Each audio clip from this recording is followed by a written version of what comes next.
Wait, what'd you just pour? What are we drinking? All right, so what we're drinking, Matthew Fox, one of the best bottles under $5 that you can buy. Excellent table wine, and honestly, it goes well with a lot of different things. Under $5. Under That tastes $5. good. Can't beat it. Yeah.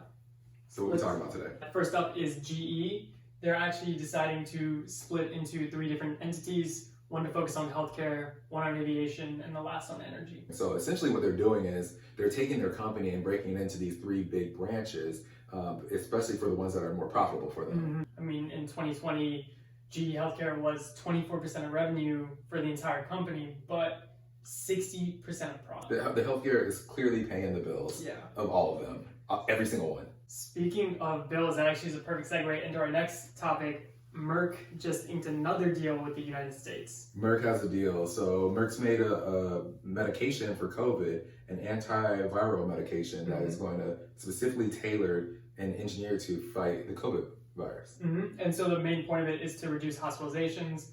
Early data was showing that they reduced hospitalizations by about 50%. By 50%. So that's significant, especially right now with healthcare workers being overworked, understaffed. There's a nationwide nursing staff shortage. And with this reducing 50%, I mean, even us, we see a ton of people who come in with COVID. So this is huge. Any reduction in burden to the health system is a win for everybody. It could have been 10%, but 50% would have been a win. It's wonderful. Yep. And speaking on that, they actually have some competition in that Pfizer also just released data for their own antiviral drug. Pfizer too. So excellent. I love this. I love this competition, and I also love the fact that we have options as well. So so Pfizer has a drug, and their medication is essentially does very similar action. So it's an antiviral medication as well, but they win a little bit maybe. Numbers-wise, hospitalization rate at what was it percent? So they dropped hospitalizations by 89%. 89%. And my gosh. Medicated and placebo were each about 600 people. 600? Yep, in each. That's not bad. I'm definitely curious to see what this is going to do when it hits the market. Well, so before it hits the market, so the FDA advisory panel, I believe, is meeting on November 30th to discuss emergency use authorizations for both. So hopefully we'll have some news by then. Right, absolutely. Looking forward to it.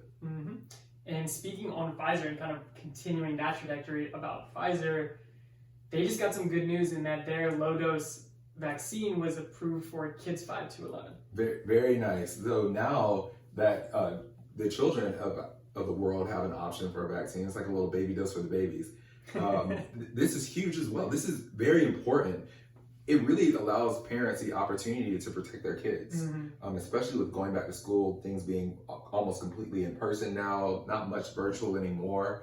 And we're still seeing outbreaks of COVID when classrooms are getting closed down because it spreads like wildfire. It's COVID-19. We've been in this pandemic for quite some time now. So I think this is very important and also groundbreaking that we can offer kids some safety. And I think in the first week, it's been about, as of yesterday, it's been about 360,000 kids vaccinated for at least their first dose. Not bad at all. Yeah, and speaking on the vaccine train, let's talk a little bit about Singapore's decision to not cover medical bills. Singapore, they are not doing it.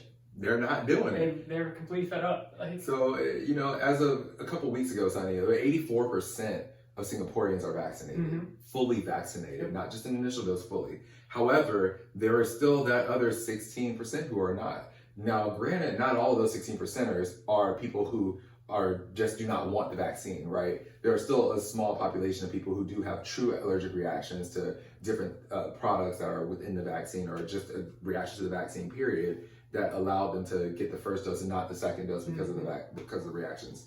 But if you just decide that of your own free will, you're not going to get vaccinated, if you get hospitalized or you have healthcare costs, the government's not paying for it. Yep. Their health system's being burdened, and this is their solution to that. Right, and Aaron Rodgers. Aaron Rodgers. I'm gonna sip to that. You're gonna need to sip to that because he tested positive for COVID, and it came out that he's also unvaccinated. Or recently, there was a press conference, and I think reporters were asking him if he had received his vaccine, and his response was, "I'm immunized." Immunized. The definition per Google when you do a search immunized, make a person or animal, although that is in parentheses, immune to infection, typically by inoculation. So what did he mean? I don't know. And so he apparently puts together a long-term immunization proposal to the NFL as a request for his exemption for not getting the vaccine. Dog, this thing was 500 pages. And I want to see those 500 pages. I would like to see the first page, and that's about it. Not reading 500 pages of that. Really curious. Yeah. And so he will be out for about 10 days. And then, so NFL policy is that they have to test negative twice in 24 hours. Twice. And he can come back. That's also a lot of policies for ICU, so that's good that the NFL's doing that. Yeah. They're ahead of the game. Yeah. That wraps up our episode. I do want to mention one last thing. So this is actually kind of a funny story. So speaking on Singapore and speaking on the animals you mentioned, 4 lions tested positive for COVID in a zoo in Singapore.